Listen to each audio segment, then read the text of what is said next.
Un oratorio de verano, una parroquia católica, 600 niños jugando, cantando, rezando, y en una sala aparte un grupo de chicos musulmanes haciendo su propia oración islámica, dirigida por monitores musulmanes, dentro del programa de la parroquia. El párroco lo resume en una frase: rezamos al mismo Dios. La mayoría dirá: qué bonito, qué inclusivo, y tú quizás sientas que algo no encaja, pero no sabrías explicar exactamente qué. Hoy te lo voy a explicar, despacio, sin gritos, y a la luz de la doctrina de siempre. Porque aquí no se juega una anécdota de verano en un barrio de Milán, se juega una parroquia enorme. ¿Qué es la Iglesia? ¿Y para qué existe una parroquia? Quédate hasta el final porque la respuesta cambia cómo ves todo esto. Vamos a los hechos, y los hechos están en la propia web de la diócesis de Milán, no en un panfleto.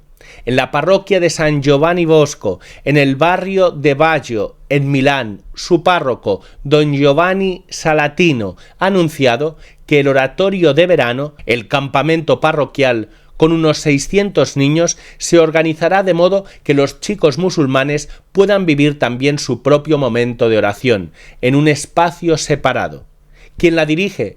Según el propio párroco, algunos de sus monitores, ya mayores, que son de fe islámica. Imagina, dice, que la oración pueda concluir con la fórmula islámica del Bismillah, que invoca el nombre de Dios clemente y misericordioso.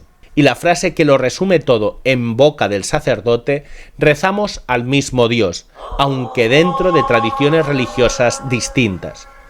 La diócesis lo presenta como un oratorio inclusivo y abierto al diálogo, aplicación de un documento diocesano de octubre de 2025 que redefine el oratorio ambrosiano como un laboratorio de encuentro interreligioso. Hasta aquí los hechos. Ahora, antes de pasar a analizarlos, tengo que dejar clarísima dos cosas. Primero, acoger a un niño musulmán en un campamento parroquial es bueno.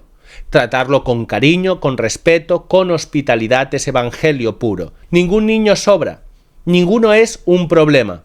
Si un chaval musulmán llega al oratorio y se siente querido por unos cristianos, eso es una bendición, que quede grabado.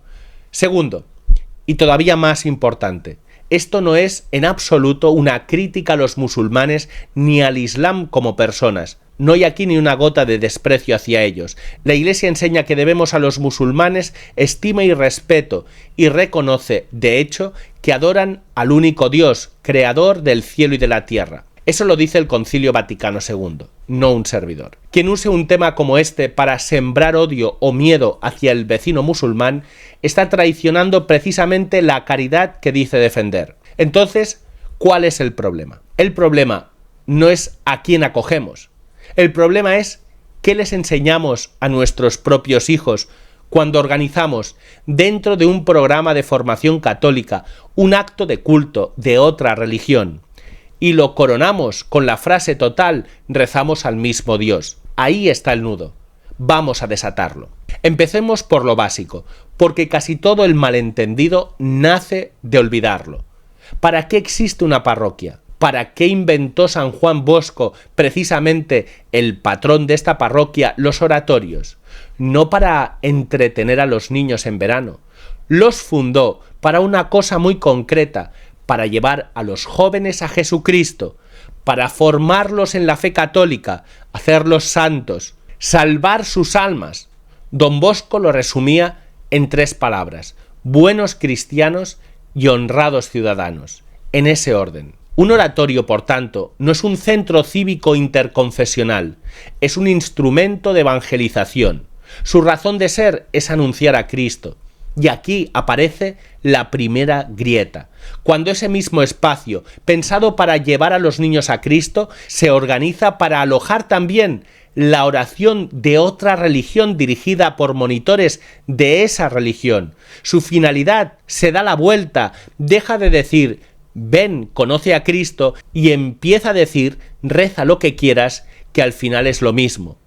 Y ese al final es lo mismo tiene un nombre técnico en la Iglesia: Pero antes hay que detenerse en la frase clave del párroco, porque es más resbaladiza de lo que parece. Rezamos al mismo Dios. ¿Es verdad o es mentira? Y aquí tengo que ser honesto y preciso, porque la respuesta fácil sería falsa. La Iglesia en el Concilio Vaticano II, Lumen Gentium 16, recogido en el Catecismo, afirma que los musulmanes que dicen tener la fe en Abraham adoran con nosotros al Dios único y misericordioso, creador del cielo y de la tierra. O sea, en el sentido de reconocer a un único Dios creador. Hay algo verdadero en esa frase. Pero, y este pero es enorme, reconocer al mismo creador no es lo mismo que adorarlo del mismo modo, ni rezarle el mismo contenido. El cristiano no reza a un Dios genérico, reza al Dios que es Padre, Hijo y Espíritu Santo. Reza por Jesucristo, con Jesucristo y en Jesucristo, que él mismo dijo: yo soy el camino, la verdad y la vida. Nadie va al Padre sino por mí. San Pablo lo remacha: hay un solo mediador entre Dios y los hombres, Cristo Jesús. Y el Islam, con todo el respeto a sus fieles, niega exactamente eso. Niega que Dios sea Trinidad y niega que Cristo sea Dios. ¿Ves la trampa de la frase? Rezamos al mismo Dios. Es verdad en lo poquísimo que compartimos, que Dios existe y es uno, y es engañosa en lo decisivo, cómo es ese Dios y cómo nos salva. Y cuando esa frase se le suelta a un niño de 10 años para justificar que en su campamento católico haya oración islámica, lo que el niño aprende no es el matiz teológico, lo que aprende es da igual, y ese da igual es precisamente el error que la Iglesia lleva un siglo combatiendo con nombre propio. Ese error se llama indiferentismo religioso, y la Iglesia no lo improvisó ayer. En 1928 el Papa Pío XI publicó la encíclica Mortalium Animos. En ella advirtió contra una mentalidad que entonces empezaba a extenderse y que hoy lo inunda todo. La idea de que todas las religiones son más o menos buenas y dignas de elogio, porque todas tendrían su parte de verdad. Pío XI fue tajante. Quien razona así acaba vaciando la fe revelada, porque pone a Cristo al nivel de cualquier fundador de religión y trata la verdad como si fuera negociable. Y por si alguien piensa que eso ya está superado, recordemos un texto reciente. En el año 2000, la Congregación para la Doctrina de la Fe publicó Dominus Jesus, firmada por el cardenal Joseph Ratzinger, el futuro Benedicto XVI, que reafirmaba la unicidad y la universalidad salvífica de Jesucristo y de su Iglesia. Es decir, Cristo no es un camino entre varios, es el camino. Las demás religiones pueden contener elementos de verdad y de bien, el concilio lo reconoce, pero no son vías de salvación paralelas y equivalentes a la fe en Cristo. Fíjate bien en la diferencia, porque es la clave de todo el vídeo. La Iglesia te manda respetar a los demás, pero te prohíbe igualar las religiones. ¿Acoger al musulmán? Sí, siempre. ¿Enseñar a los niños que su oración y la nuestra valen lo mismo? Eso es indiferentismo, y eso la Iglesia lo llama error. La hospitalidad es una virtud, el indiferentismo es un error doctrinal, y lo que estamos viendo confunde lo segundo con lo primero. Y aquí viene el detalle que más me llama la atención, porque es casi irónico. El hilo conductor de ese oratorio de verano, su tema del año, es la vida de San Francisco de Asís. Perfecto. Pero recordemos, ¿qué hizo de verdad San Francisco con el Islam?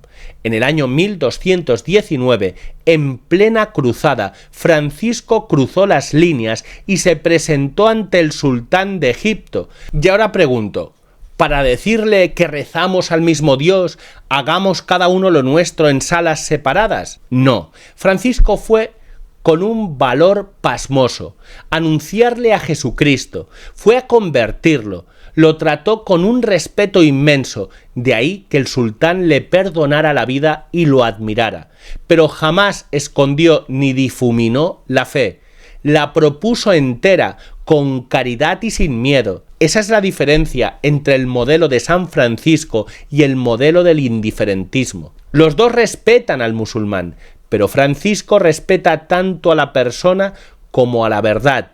Por eso le ofrece a Cristo. El indiferentismo respeta a la persona y archiva la verdad. Por eso le ofrece una sala.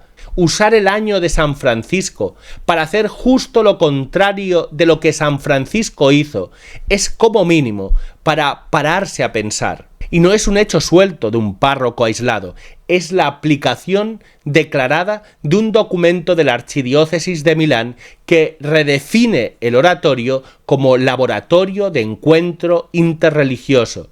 Y se ha informado además de otros proyectos de la misma archidiócesis en la misma línea, incluido un nuevo monasterio inclusivo y futurista con un jardín de las religiones, presentando, según las informaciones, como si todas las religiones fueran caminos igualmente válidos hacia Dios, pero todas las religiones igualmente válidas es palabra por palabra lo que Dominus Jesus salió a corregir.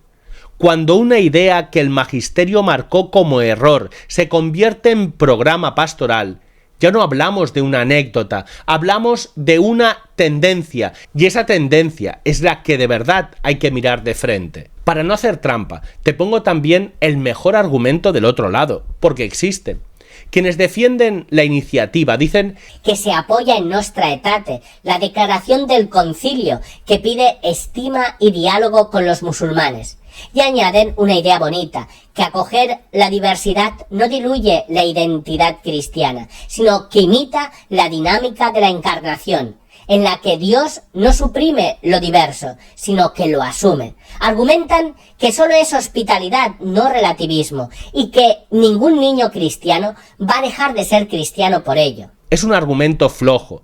La respuesta tradicional, la respuesta católica sería: una cosa es acoger personas y otra organizar cultos. Una cosa es asumir lo bueno de cada cultura y otra presentar las religiones como equivalentes, y los gestos ante un niño enseñan más que las explicaciones. ¿Dónde queda entonces la línea? En esto, caridad y claridad, las dos nunca una sin la otra.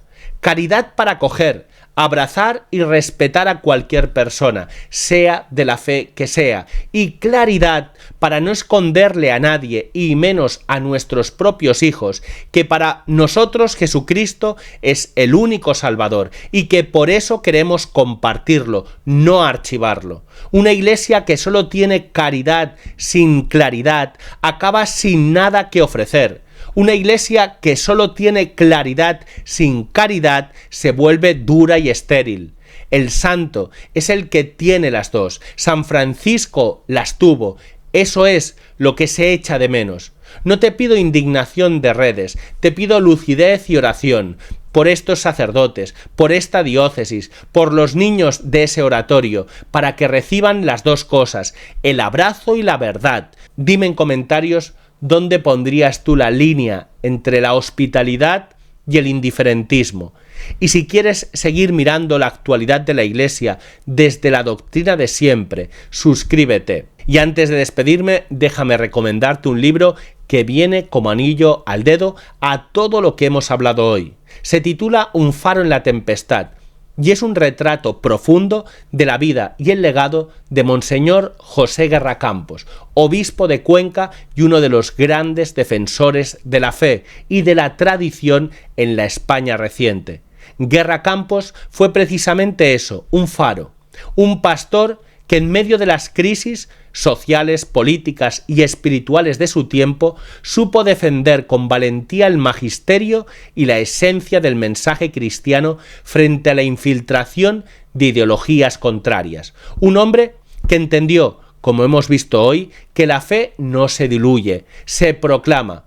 Desde sus inicios como sacerdote hasta el Concilio Vaticano II y su célebre programa de televisión El Octavo Día, el libro es a la vez un homenaje y una guía para reafirmar la fe en tiempos de incertidumbre. Lleva prólogo de Monseñor José Ignacio Munilla, obispo de Orihuela, Alicante. Si lo de hoy te ha removido, este libro te va a encantar. Tienes el enlace de compra en la descripción. Que Dios te bendiga y nos vemos en un próximo vídeo.